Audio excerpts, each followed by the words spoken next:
Assalamualaikum warahmatullahi wabarakatuh. Selamat pagi. Apa kabar kakak-kakakku yang solihah? Alhamdulillah. Semoga kalian dalam keadaan sehat dan dilindungi oleh Allah Subhanahu wa Ta'ala. Insan robani, cerdas, mandiri, ceria.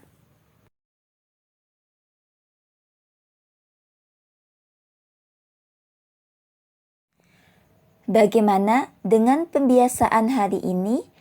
Apakah sudah dilaksanakan sholat duha dan murojaahnya? Oke, kalian sangat luar biasa. Dan tetap semangat ya kak, dan istiqomah dalam pembiasaan di rumah.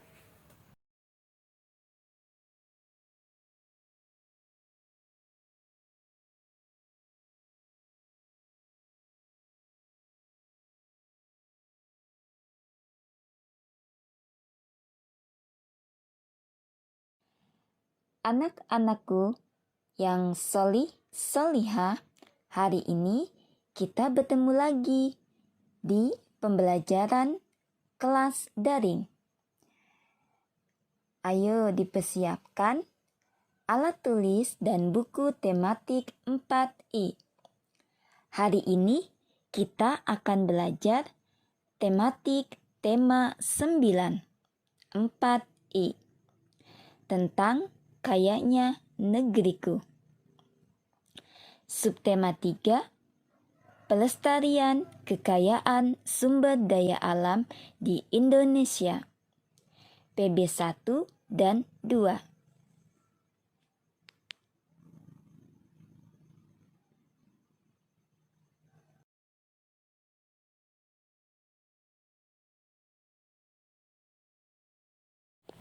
Sebelum memulai pembelajaran, mari kita bersama-sama membaca doa.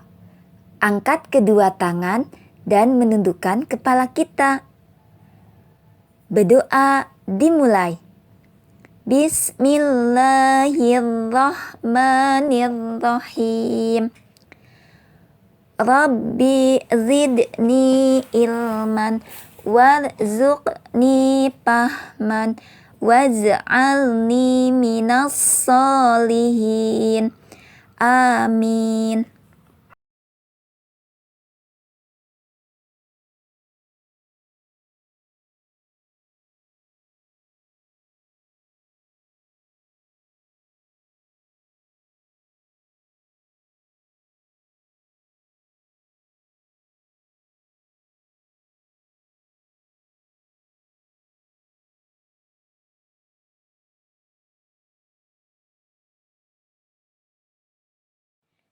Tujuan pembelajaran yang akan kita capai dalam pembelajaran hari ini, siswa dapat mengidentifikasi kegiatan manusia yang mempengaruhi keseimbangan lingkungan.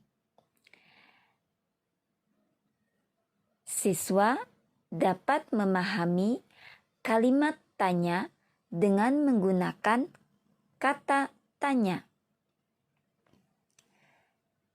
Siswa dapat mengidentifikasi hemat energi dalam melestarikan lingkungan.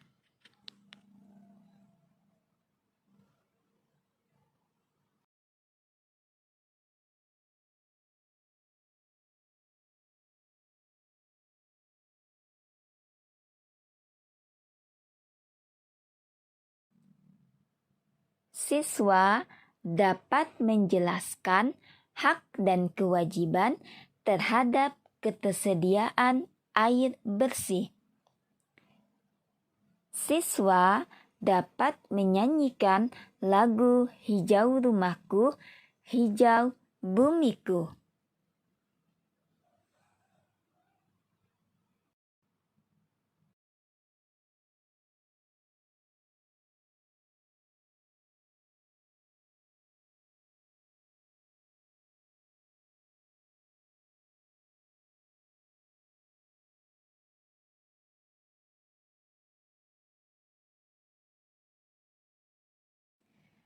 Anak-anakku yang solih-solihah, dibuka buku paket halaman 102 tentang kegiatan manusia. Kegiatan manusia yang memengaruhi keseimbangan lingkungan. 1. Pengundulan hutan. Peningkatan jumlah populasi manusia telah menyebabkan meningkatnya kebutuhan manusia terhadap lahan. Hutan dibabat secara besar-besaran atau dibakar menjadi lahan gundul. Hutan yang semula lebat berubah menjadi lahan pemukiman, pertanian, perkebunan, dan industri. Dampak yang ditimbulkan oleh pengundulan hutan. 1. Terganggunya keseimbangan lingkungan. Pengundulan hutan dapat menyebabkan hilangnya satu jenis atau beberapa jenis tumbuhan dan hewan. Hilangnya satu jenis tumbuhan atau hewan akan berakibat terputusnya aliran rantai makanan. Jika aliran rantai makanan terputus, maka keseimbangan lingkungan menjadi terganggu. Yang kedua, masuknya hewan liar ke daerah pemukiman. Pengundulan hutan juga menyebabkan sejumlah hewan kehilangan habitat dan sumber makanan alami. Akibatnya, beberapa hewan liar terpaksa masuk ke suatu daerah yang bukan habitatnya dan memangsa hewan ternak bahkan manusia. Yang ketiga, rawan terhadap bencana. Pengundulan hutan menyebabkan hutan tidak lagi berfungsi sebagai resapan air. Hutan telah berubah menjadi lahan terbuka, kering, dan tandus. Lahan yang demikian seringkali mendatangkan bencana, baik berupa banjir, longsor, maupun kekeringan. Yang keempat, musnahnya sejumlah tumbuhan dan hewan. Pengundulan hutan dapat menyebabkan sejumlah tumbuhan dan hewan mengalami kepunahan.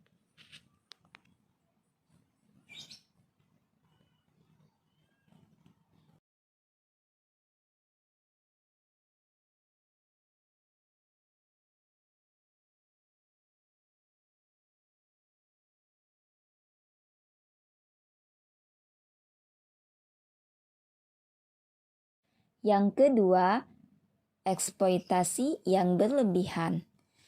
Eksploitasi adalah suatu tindakan yang bertujuan untuk mengambil keuntungan atau memanfaatkan sesuatu secara berlebihan dan sewenang-wenang. Eksploitasi yang berlebihan seringkali dilakukan terhadap sumber daya alam, baik itu tumbuhan, hewan, maupun hutan. Eksploitasi secara berlebihan mungkin dapat mendatangkan hasil yang berlimpah untuk sesaat. Namun, untuk jangka waktu yang lama akan mendatangkan kerugian. Contohnya, eksploitasi ikan dengan menggunakan dinamit akan menyebabkan sejumlah ikan dari berbagai ukuran dan usia menjadi terbunuh. Kondisi yang demikian menyebabkan populasi ikan menurun drastis sehingga akan merugikan nelayan itu sendiri dalam waktu yang lama.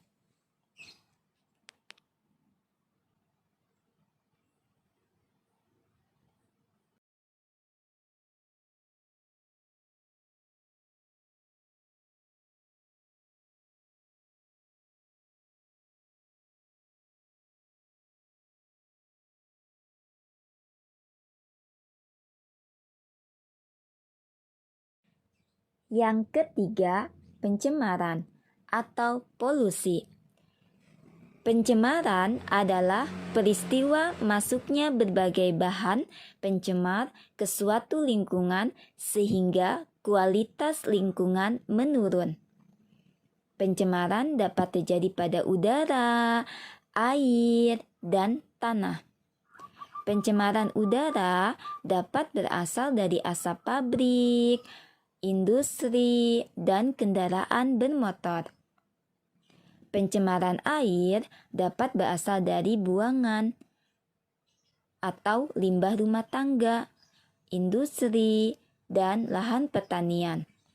Pencemaran tanah berasal dari lahan pertanian atau perkebunan, yaitu berupa pupuk buatan dan pestisida.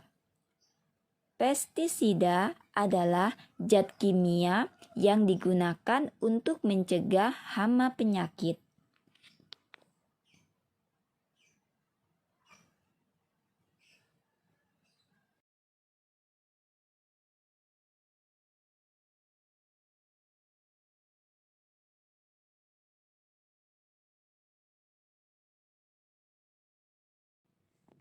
Selanjutnya, kita akan mempelajari tentang kalimat tanya. Kalimat tanya adalah kalimat yang berisi pertanyaan kepada seseorang untuk memperoleh jawaban dari seseorang yang ditanya. Ciri-ciri kalimat tanya. 1. Diawali dengan huruf kapital dan kata tanya. Seperti apa, siapa, kapan, di mana, mengapa, bagaimana, dan berapa. Yang kedua, disertai imbuhan kah. Yang ketiga, diakhiri dengan tanda tanya.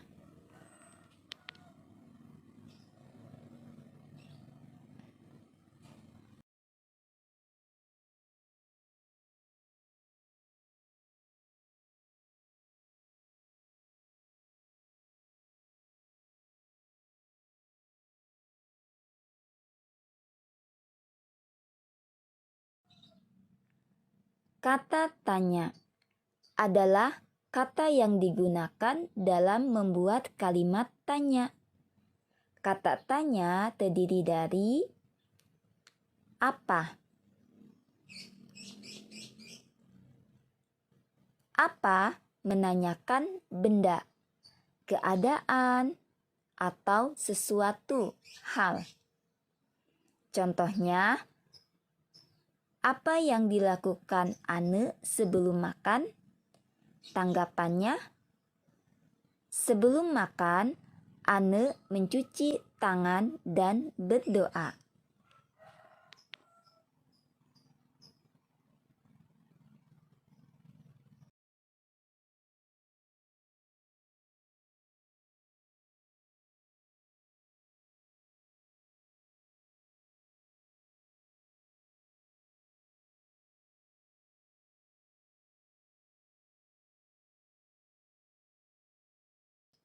Yang kedua, siapa?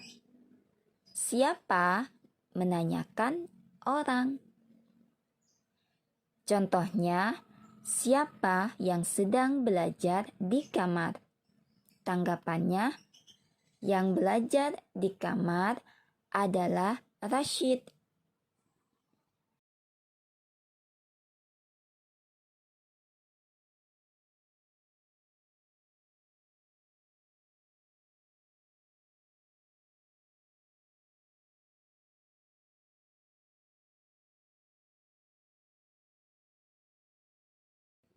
Yang ketiga, di mana? Di mana menanyakan tempat. Contohnya, di mana Luna membaca buku? Tanggapannya, Luna membaca buku di perpustakaan.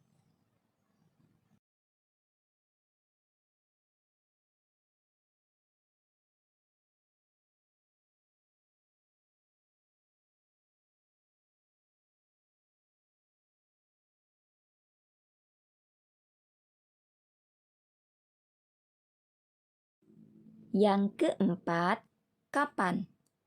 Kapan menanyakan waktu. Contohnya, kapan Estu berkunjung ke rumah kakeknya? Tanggapannya, Estu berkunjung ke rumah kakeknya pada hari Minggu.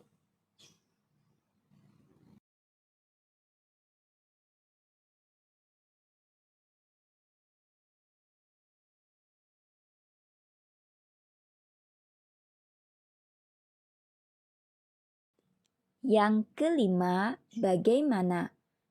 Bagaimana menanyakan keadaan, peristiwa, atau sesuatu hal. Contohnya, bagaimana kabar ibu di kampung? Tanggapannya, kabar ibu di kampung alhamdulillah baik.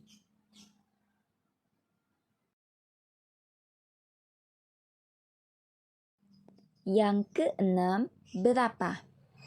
Berapa menanyakan jumlah. Contohnya, berapa kue bolu yang dibawa ibu ke kantin? Tanggapannya, kue bolu yang dibawa ibu ke kantin berjumlah 50 kue.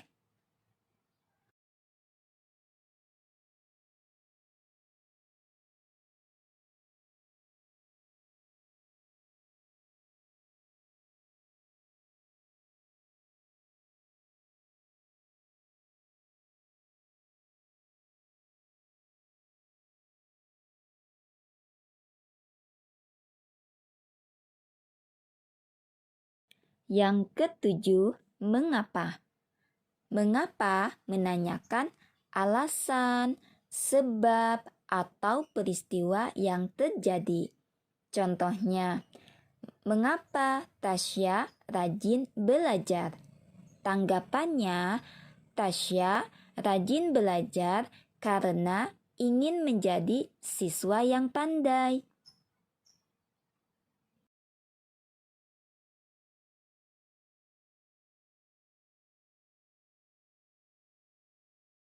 Selanjutnya, kita lanjutkan ke halaman berikutnya.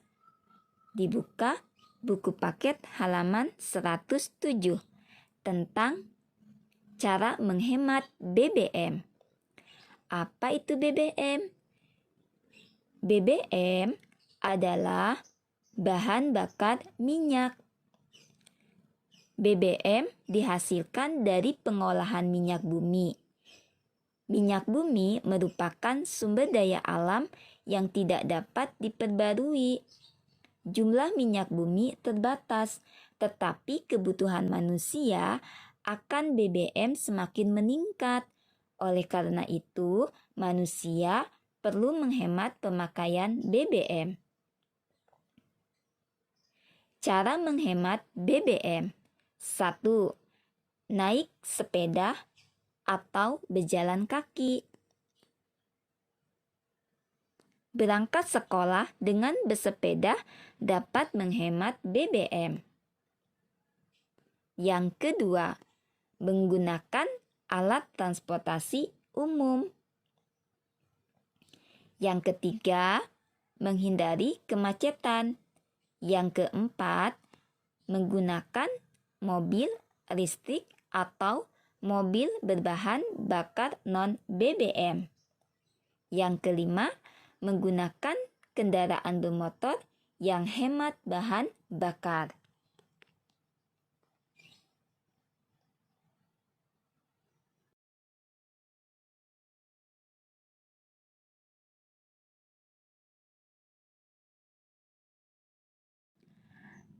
Anak-anakku yang solihah, kita lanjutkan ke pembahasan berikutnya tentang cara menjaga ketersediaan air bersih.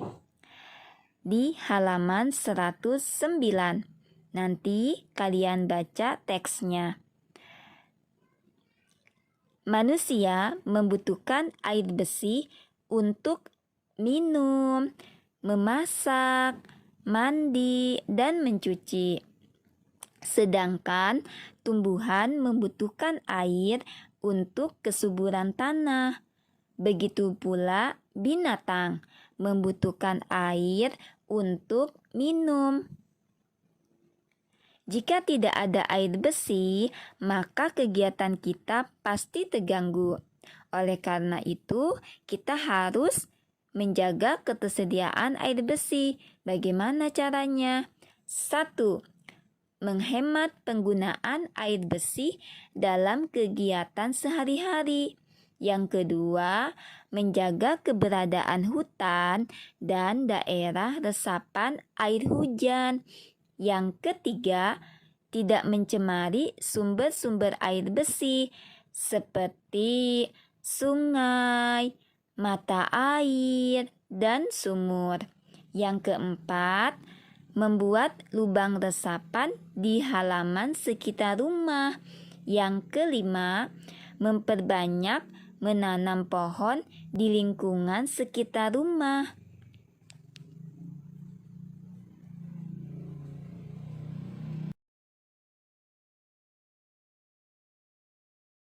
Setiap orang memiliki hak dan kewajiban terhadap air bersih. Kita bahas satu persatu. Hak terhadap air bersih. 1. Mendapatkan air bersih yang cukup untuk kehidupan sehari-hari. Yang kedua, mendapatkan kebebasan untuk menggunakan air. Yang ketiga, tidak dibeda-bedakan dalam mendapatkan air. Yang keempat, terhindar dari air yang mengandung bahan kimia yang dapat menyebabkan penyakit.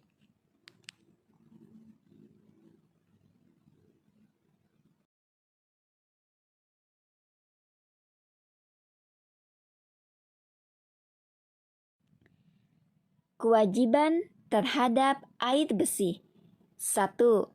Menghemat penggunaan air, misalnya mematikan keran air saat sedang tidak digunakan. Yang kedua, menggunakan air secukupnya. Yang ketiga, tidak mencemari sumber air. Yang keempat, tidak membuang limbah ke sungai. Yang kelima, menjaga kondisi air agar selalu bersih.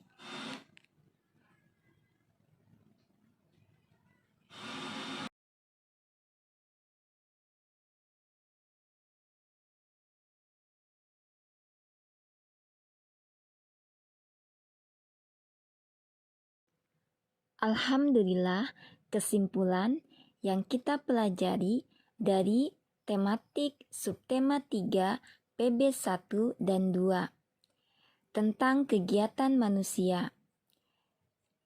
Kegiatan manusia dapat mempengaruhi keseimbangan lingkungan. Yang pertama, pengundulan hutan. Yang kedua, eksploitasi yang berlebihan. Yang ketiga, pencemaran. Selanjutnya, tentang kalimat tanya. Di sini tentang ciri-ciri kalimat tanya. Yang pertama, diawali dengan huruf kapital dan kata tanya apa, siapa, kapan, di mana, mengapa, bagaimana, berapa. Disertai imbuhan kah. Diakhiri dengan tanda tanya. Selanjutnya, tentang air bersih. Air bersih sangat penting bagi manusia. Karena itu, manusia wajib menjaga ketersediaan air bersih dengan cara melaksanakan kewajibannya, dan manusia juga memiliki hak terhadap air bersih.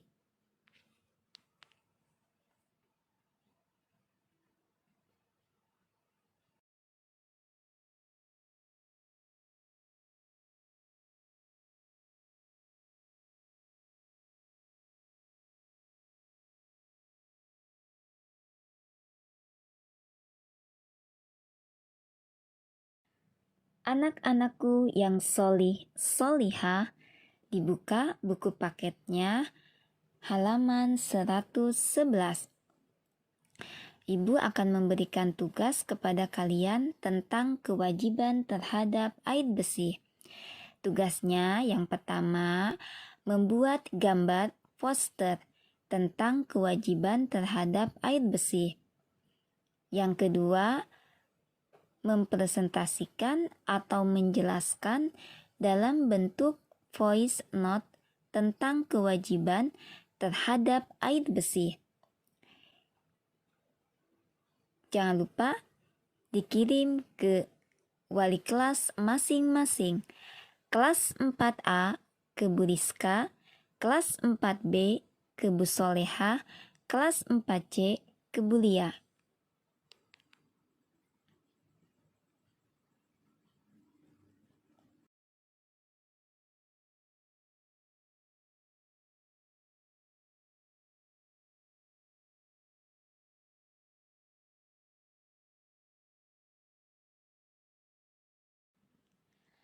Alhamdulillah, pembelajaran tematik subtema 3 PB 1 dan 2. Semoga apa yang disampaikan oleh Bu Guru paham dan bermanfaat untuk kalian semua dalam video pembelajaran hari ini. Mari kita bersama-sama menutup pembelajaran ini dengan membaca doa. Angkat kedua tangan dan menundukkan kepala kita. Berdoa dimulai. Doa kafaratul majlis. Subhanaka Allahumma wa bihamdika asyhadu an la ilaha illa anta astaghfiruka wa atubu ilaik. Untuk anak-anakku yang soli dan solihah, jangan lupa tulis absen di komentar nama lengkap dan kelas. Tetap semangat belajar di rumah dan jangan lupa jaga kesehatan. Wassalamualaikum warahmatullahi wabarakatuh.